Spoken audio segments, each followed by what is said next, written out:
Our nervous system is shaped by action, not my intention to do something, not what I want to do, but what I'm actually doing. How many of us have been doing any of these things that we want to do from childhood? You've been going to the gym from childhood? You've been working out consistently from childhood? No, it's not in you to do so. So a lot of what we do every day has to be rewired. We have to constantly work at that part, not just writing it down, not just making a cute vision board. It's deeper than that.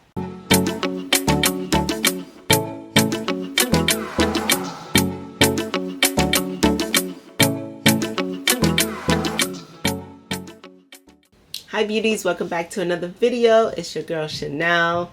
In this video, I'm going to share with you some gems that I have uncovered and discovered and fell into on this journey of rebuilding my body, rebuilding my mind, rebuilding my spirit. You know, I thought when I started working out and I started this journey that I just needed to, I'm not joking, right? Because everything all over YouTube and on the internet was about vision boards and writing your goals. And although I do those things, and I do think those things are important to set myself up and to give myself a clear vision of where I'm going, to stay organized. You know, I did the vision board. I have it up here in front of me. I have a schedule behind me, a night routine. I have a morning routine. I have, look, everything's written out. I don't play. I have 2 planners. I have a planner for work, a planner, my personal planner. I keep myself organized. And yes, I do need to do so, right? And I do encourage other people to do so. So it helps me when I'm motivated, right? I know what to do when I'm motivated. But when I'm not motivated, right? When you're not motivated, even if you have a planner in front of you, if you don't feel like doing something, does the planner make you do it? Does having it written down make you feel like doing it? No. So I caught myself at times feeling not in the mood to work out, not in the mood to record, not in the mood to be social. But I know I had to do it, and I pushed through it. What I realized is that the secret is not motivation. It's not having motivation. The secret is not talent. It doesn't matter how talented you are. The secret is not even discipline. Believe it or not, it's not discipline. The real secret is forcing ourselves to be consistent. It's the force. That's the secret. Forcing yourself to do something when you don't want to do it. That is when you're going to see results. That is when you're going to be able to enjoy the fruits of your labor, because you'll be actually laboring, right? That's what we need to do. When everything in my brain and my being is screaming, Chanel, stop, don't do it, lay down, that's when I push myself harder. And that's when I feel and I see the results. That's the moment that I need to keep going. Whenever I feel like, oh, I just don't want to do it, I push and I go. I count and I go. That's what we need to do. That's what you need to do. When my body's aching, when dopamine has run dry, when I say that, I mean, you know, I've just, in my last video, I shared with you guys that I recently lost even more inches around my belly button area where I had most of my fat. What if tomorrow I wake up and yeah, I know I lost that, and yeah, I know I'm so excited, but I still don't feel like waking up and going to the gym. I don't feel it in that moment. The high has worn off. Well, guess what? I still got to get up. Where are you finding that? So there's no motivation there at the time. Where are you finding it? You're not going to find it. You're not going to find it. Your brain is in boredom time, and therefore you need to just push through and do it. Be consistent no matter what. There's no reward system. I don't care to look at my vision board and be like, oh yeah, well, I know I want to have this house, or I want my abs to look like this, or I know I should eat these fruits. It doesn't matter at that time at all. I'm going to the Bahamas and to DR this summer. I'm going to the Bahamas at the end of June with my kids. and I'm going to DR as well. So one of my goals and one of the things I'm looking forward to is to looking better in the swimwear, right?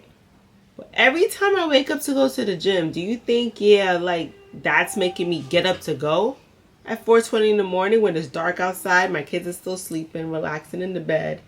It's dark. Excuse me. And I'm going to the car. Like, I don't care about the swimwear at that time.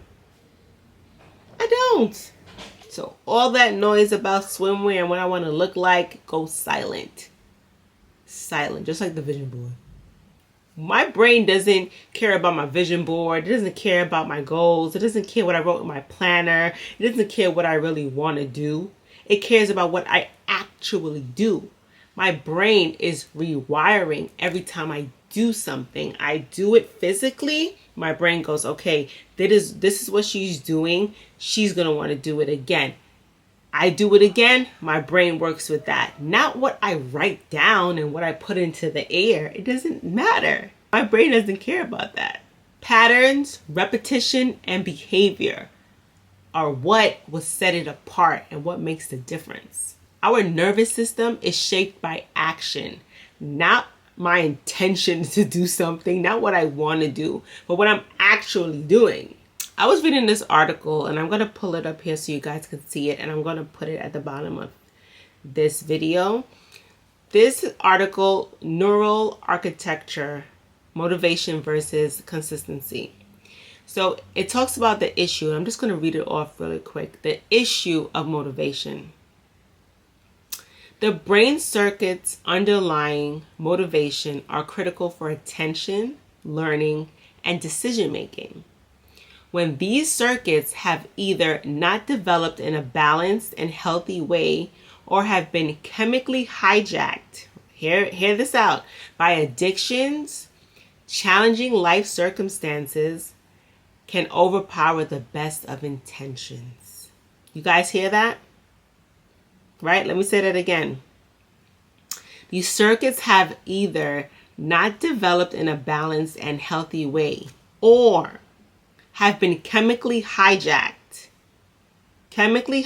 by addictions. What are some addictions that it could be chemically hijacked? Drinking, smoking, are just some, right? Sugar is another one. Challenging life circumstances can overpower the best of intentions. Something could happen to you, a death in the family, something happens to your leg, something happens to you. You were working out and you got hurt. Those are things that can challenge you, right? Getting pregnant and then having to start all over again. Those are challenges. You went through a breakup. These are all things in life that can challenge you. So you're not always going to be motivated, right? So let me get back to what it says. Programs intended to support parents and children facing adversity often find that participation is one of their greatest challenges. Dropping out of school and not participating in family support, job training, or addiction programs. All of these are reflections of motivation systems that have been disrupted by threat or hardship. Substantial scientific knowledge can inform the search for solutions by helping us understand what leads to these behaviors. The brain systems that govern motivation are built over time, starting in the earliest years of development.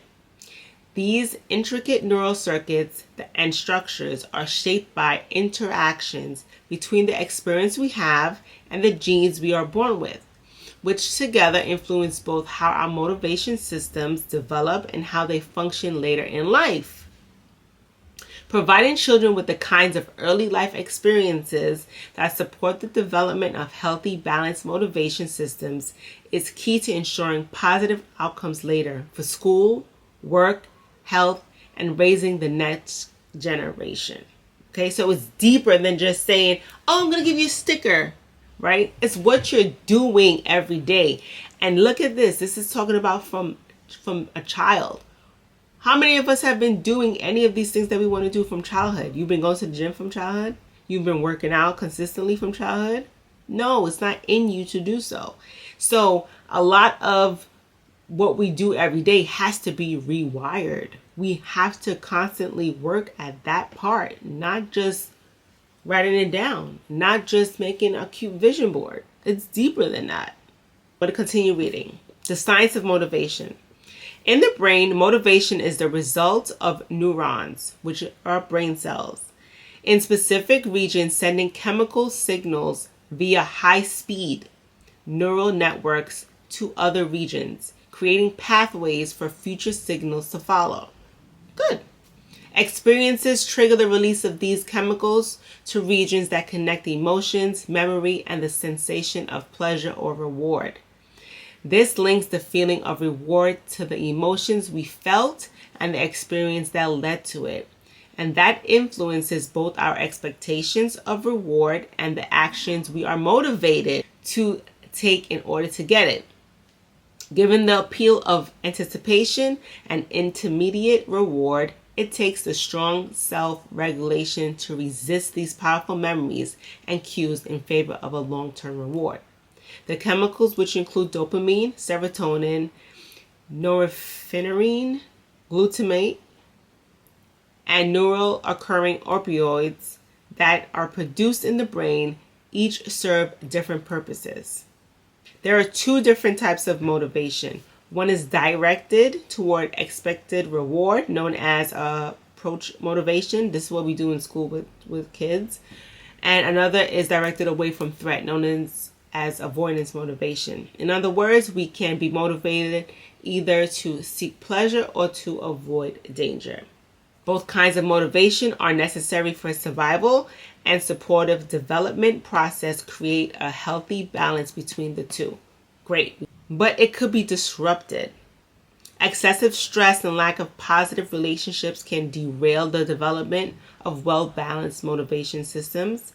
Feeling helpless and believing that abilities are fixed and unchangeable can disrupt the brain's motivational systems. So these are some things that can take it off course.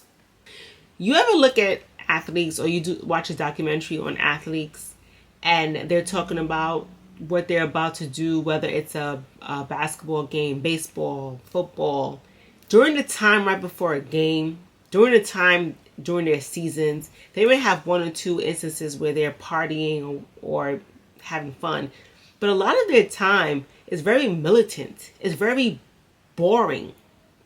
They're working out. They're eating a certain way. That's not what they really probably want to do, right? But they do it because they know they're not going to get the result that they need to get if they don't do it. They have a lot of boring days. And that's another thing we need to be comfortable with.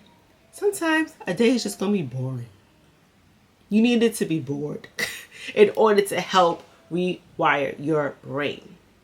I want you guys to take time to think about that, to take time to think about what your goals are and what are the challenges that are hindering you from reaching those goals, and how you can pivot when you need to if you don't have the motivation, even if it's written right in front of you. What are you going to do? How are you going to keep going? My suggestion is to just do it. Oh, I sound like a Nike commercial, but literally, you're not feeling like it? Count. Do 1, 2, 3, go. Get up and just go. I bet you in the middle of you doing your workout, in the middle of you making those decisions, as you're eating the food that may not taste as great as the person next to you at work eating the fried chicken, I bet you in that moment, as you eat, as you're in your workout, you're going to be very happy you stayed in it. And you're rewiring your body and your mind to go at it again. Try it, take my advice, and let me know if you do it. Give it some time. Let me know in the comments what you guys think. Do you think you only need motivation? Do you think those are enough? What are your experiences with that? Please comment, subscribe, like. Let me know what you guys thought about this video. Let me know what you guys want to see in the future. If you guys want to see more content like this. I have a lot of things I want to expand on in this realm, and I have a lot of research that I'm doing myself that I would love to share with you guys about our brains and about why we do certain things and how it can help us in other aspects of our lives. So if you want to tap into that, please let me know. down below. You could also message me on Instagram, DM me anytime. Bye guys. See you in the next one.